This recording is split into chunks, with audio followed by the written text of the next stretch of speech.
নবীর রওজা শরীফ দেখে মনে ভরে না।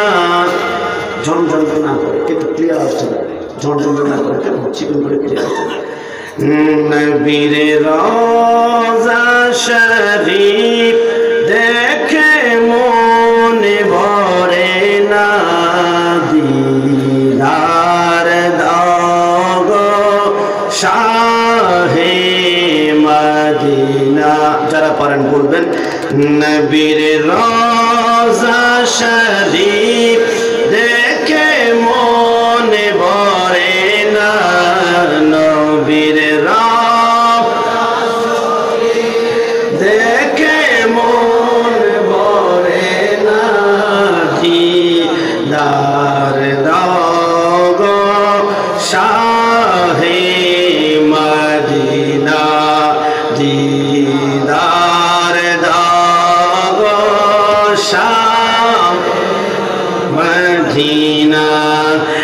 আরশের মেহমান করেছেন আল্লাহ, কত শান কত মান মোর কামলিওয়ালা। ও গো মদিনাওয়ালা, বলুন না, ও গো মদিনাওয়ালা করো করুণা। ও গো মদিনাওয়ালা করো করুণা। দিদার দাও গো শাহে মদিনা। নবীর রওজা দেখে মনে ভরে না। নবীর রওজা দেখে মনে ভরে না। দিদার দাও গো শাহে মদিনা, দিদার দাও গো শাহে মদিনা। জালি মুবারক দেখলে এক নজর নূরেতে ঝলমল করবে ভেতর।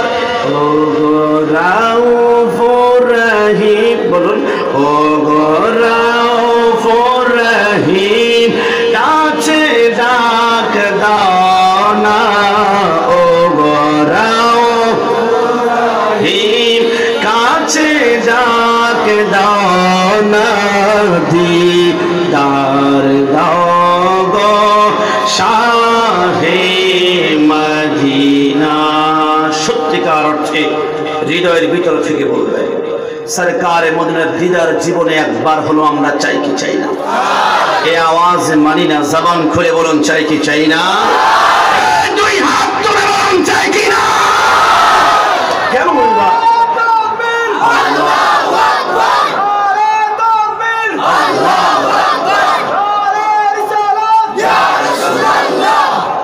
আমার ভাইরা, কেন সরকারে মদিনার দিদার আমরা চাইব না? যে রসুল পৃথিবীর জমিনে আগমন করার সময় আসমানের সমস্ত পাখিগুলা তাদের দুটা ডানা মেরে দিয়েছিল আর পট পট করে জবান দিয়ে বলেছিল তারা সালাতু ওয়াস সালামু আলাইকা ইয়া রাসূলুল্লাহ। রসুল যখন পৃথিবীর জমিনে আগমন করেন সাগরের সমস্ত মাছগুলা সাগরের মধ্যখান থেকে এসে তারা পাড়ের মধ্যে চলে আসলো। জবান দিয়ে বলতে শুরু করলো আসসালাতু ওয়াস সালামু আলাইকা হাবিবাল্লাহ। রসুল যখন পৃথিবীর জমিনে 12 রবিউল আউয়াল দুনিয়াতে আগমন করতে লাগলেন, সমস্ত বাঘ এবং হরিণগুলা তারা একসাথে হাতে কিরে, বাঘ তুমি হরিণকে পেলে একটা সেকেন্ডের জন্য তুমি ছাড়ো না, তাকে ছিঁড়ে পেটে টুকরা টুকরা করে খেয়ে ফেলো। হে বাঘ, তোমার আজকে কি হয়েছে? তুমি হরিণকে কেন খাও না? বাঘ বলে আজকে হচ্ছে এমন একটা দিন, আজকের দিন হচ্ছে 12 রবিউল আউয়াল, দুনিয়াতে আল্লাহর হাবিব দুনিয়াতে আগমন করেছে। আজকে আক্রমণের দিন নয়, আজকে খুশির দিন। আজকে তোমরা মানুষরা যদি নবীকে চিনতে নাও পারো, আমি বাঘ কিন্তু নবীকে স্পষ্ট চিনতে পাই। জোরে বলি সুবহানাল্লাহ। সেই সরকারে মদিনার প্রেমে শুধু বাঘ, সিংহ, মাছ আর পাখি নয়, আমরা আশরাফুল মাখলুকাত নয়, পবিত্র কোরআনুল কারীমের প্রতিটা হরফ আলিফ থেকে ইয়া পর্যন্ত সরকারে মদিনাকে এক একটা লকব দিয়ে আল্লাহর হাবিবকে দুনিয়ার জমিনে অভ্যর্থনা জানিয়েছিল। আলিফ ने कहा अल्लाह का हबीब आया, बा ने कहा बानी इस्लाम आया, ता ने कहा ताजदार मदीना आया, सा ने कहा सरवत वाला आया, जिम ने कहा जलीलुल कदर आया, हा ने कहा हबीब किबरिया आया, खा ने कहा खातमुन नबीन आया, दाल ने कहा दू जहां का वली आया, जाल ने कहा जालिकल किताब कहने का आया, रा ने कहा रहमतुल लिल आलमीन आया, जा ने कहा ज़माना का इमाम आया, सिन ने कहा साकिए कौसर आया, शिन ने कहा शाफिए महशर आया, सवा ने कहा स्वादिल का अमीन आया, दुआ ने कहा दूफुल मौला आया, तो ने कहा तबीब कुलूब आया, ज़ा ने कहा जालिम को ठहरने वाला आया, आइन ने कहा कुर्रतुल आइन आया, वाइन ने कहा गायब की खबर देने वाला आया, फा ने कहा फकीरों का मौला आया, कफ ने कहा कुव्वत देने वाला आया, कफ ने कहा कमली वाला आया, लाम ने कहा लौला का खिताब आया, मीम ने कहा मुहम्मद रसूलुल्लाह सल्लल्लाहु अलैहि वसल्लम आया, नू ने कहा नूरे खुदा आया, वा ने कहा वत्तहा आया, हा ने कहा हादी बरहक आया, या ने कहा इक़्तिदारों की शान नबी वाला दुनिया में तशरीफ लाया, যাদের অন্তরে যারা পরিমাণ রাসূলের মহব্বত রয়েছে দুই হাত তুলে বলি ইয়া রাসূলুল্লাহ।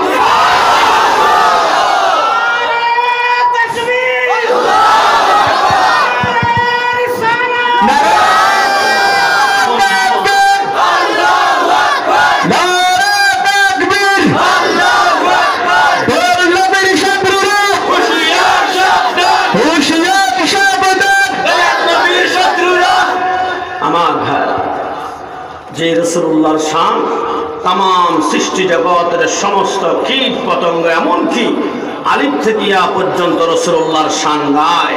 তাম সৃষ্টি জগৎ যদি রাসূলুল্লাহর শান কমানোর জন্য লেগে যায়, কিয়ামত পর্যন্ত কি রাসূলুল্লাহর শান কমাতে পারবে? এই তো জবান খুলে বলুন, পারবে? আমার সরকারে মদিনার শান কমাতে পারবে না। এই কারণে, কারণ ওই রাসূলুল্লাহর শান বাড়িয়েছেন কে? এই শাহাদাত আঙ্গুল উঁচা করে বলুন কে? কিছুদিন পূর্বে আপনাদের ব্রাহ্মণ বাজার এসেছিলাম আমি, কুলাউড়া ব্রাহ্মণ বাজার সিএনজি স্টেশনে।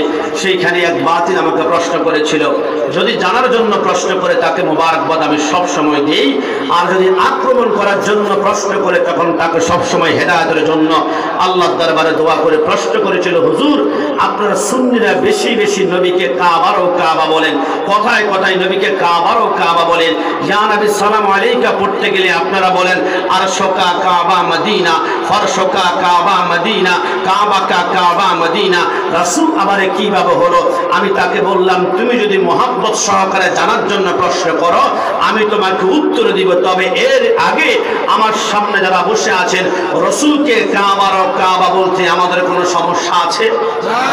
এই জবান খুলে বলুন, সমস্যা আছে? সরকারে মদিনা কাবারও কাবা, এই কথা সম্পর্কে আমিও আগে চিন্তিত ছিলাম কেমন ভাবে রাসূল কাবারও কাবা হয়। তবে হঠাৎ করে আমি এমন একটি জায়গা, এমন একটা স্পট আমি পেয়েছি, এমন একটা কিতাব পেয়েছি। ওই কিতাবের নাম হচ্ছে মাকামে নবুয়ত, লিখেছেন ইফতেখার হুসাইন কাদেরী। তিনি ওই কিতাবের মধ্যে লেখেন, আমার রাসূল যে কাবারও কাবা তোমরা শুনবে, আল্লাহর হাবিব যখন মক্কা থেকে হিজরত করে মদিনায় গেল, মদিনা যাওয়ার পরে 8 বছর চলে গেল। রাসূল বলে আমার সামনে এবার সাহাবায়ে কেরামের সংখ্যা হচ্ছে 1400, যেই মক্কা থেকে মাত্র 11 জন নিয়ে মদিনায় ঢুকলাম, এখন 8 বছর পর যখন 1400 হলো, আমার সরকারে মদিনা বলে, হে সাহাবায়ে কেরাম শুনো,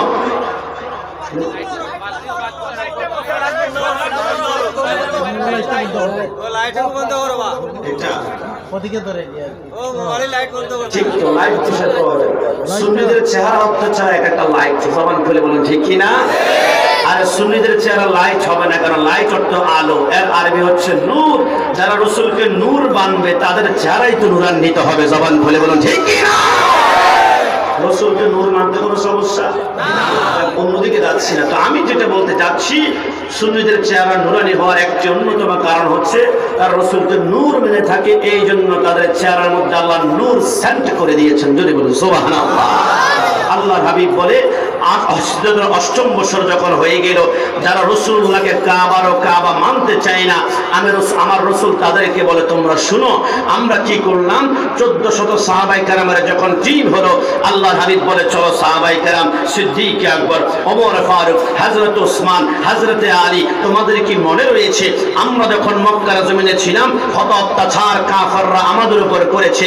আমরা সিজদা করতে গেলে আমাদের ঘাড়ের উপর উটের নাড়ি বুড়িগুলো চাপা দিয়ে রাখতো, আমরা 1 ঘন্টা 2 ঘন্টা সিজদা থেকে মাথা ওঠাতে পারতাম না। সাহাবায়ে কেরাম বলে রাসূল হ্যাঁ আমাদের মনে আছে।